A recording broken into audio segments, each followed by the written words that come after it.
Quatrième et dernière application, je vous propose de déterminer le signe d'un quotient. On m'a défini f comme étant la fonction définie par f de x égale 2x moins 3 sur moins 5x plus 4. J'ai donc affaire ici à un quotient. Si je connais le signe du numérateur et si je connais le signe du dénominateur, je vais connaître le signe du quotient. La règle des signes que nous avons vue dans l'application 3 pour un produit reste vraie quand on travaille avec un quotient. Ici, le numérateur et le dénominateur sont des fonctions dont on sait déterminer facilement le signe. Ce sont des fonctions affines. Je vais donc commencer par me poser la question quand est-ce que 2x moins 3 s'annule. Il s'annule quand 2x vaut 3, autrement dit quand x vaut 3 demi. J'ai choisi ici de choisir l'écriture décimale, à savoir x égale 1,5. Deuxième fonction affine qui intervient dans cet exercice, j'ai la fonction affine moins 5x plus 4. Je me pose la question quand est-ce qu'elle s'annule. Elle s'annule quand moins 5x est égal à moins 4, autrement dit quand x est égal à moins 4 divisé par moins 5, ce qui fait 0,8. Là encore, j'ai choisi la forme décimale.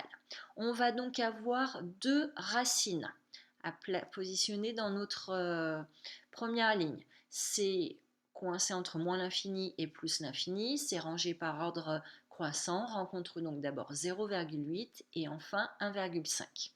Je commence par m'intéresser au signe de 2x moins 3. On a vu que 2x moins 3 s'annulait pour 1,5. Donc ça s'annule ici pour 1,5, c'est pour ça que je mets le 0. Ensuite, je vais aller regarder le coefficient directeur. Ici, le coefficient directeur, c'est a.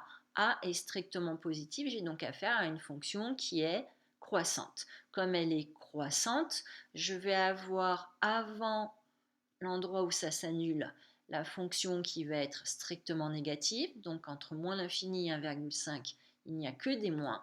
Et entre 1,5 et plus l'infini, il n'y a que des plus. Maintenant que j'ai renseigné la première ligne, je vais pouvoir renseigner la seconde ligne de mon tableau. Alors, on a vu que moins 5x plus 4 s'annulait pour 0,8. Je vais donc placer le 0 dans la ligne de moins 5x plus 4. Ensuite, je regarde le coefficient directeur. Ici, le coefficient directeur A vaut moins 5. Il est donc strictement négatif. J'ai donc affaire à une droite qui descend entre guillemets. Autrement dit, entre moins l'infini et 0,8, ça va être au-dessus de l'axe des abscisses, ça va être donc une fonction qui sera strictement positive. Et entre 0,8 et plus l'infini, on basculera sous l'axe des abscisses. On a donc affaire à une fonction qui sera strictement négative sur l'intervalle 0,8 plus l'infini. Maintenant que j'ai renseigné mes deux premières lignes, je vais pouvoir renseigner la ligne du quotient. Un nombre négatif divisé par un nombre positif, ça me donne un nombre négatif.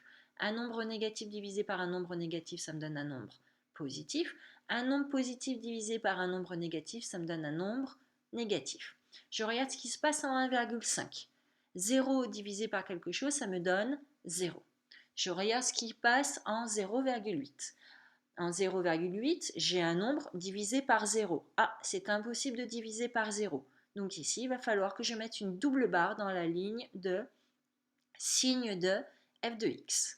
Au passage, j'en profite pour remarquer que au démarrage, je vous ai donné la formule algébrique de f. Je ne vous ai pas dit sur quel était son domaine de définition. Je vous rappelle que quand on a un quotient, on commence par chercher les valeurs interdites. Qu'est-ce qui est interdit? C'est que moins 5x plus 4 soit égal à 0, autrement dit que x soit égal à 0,8.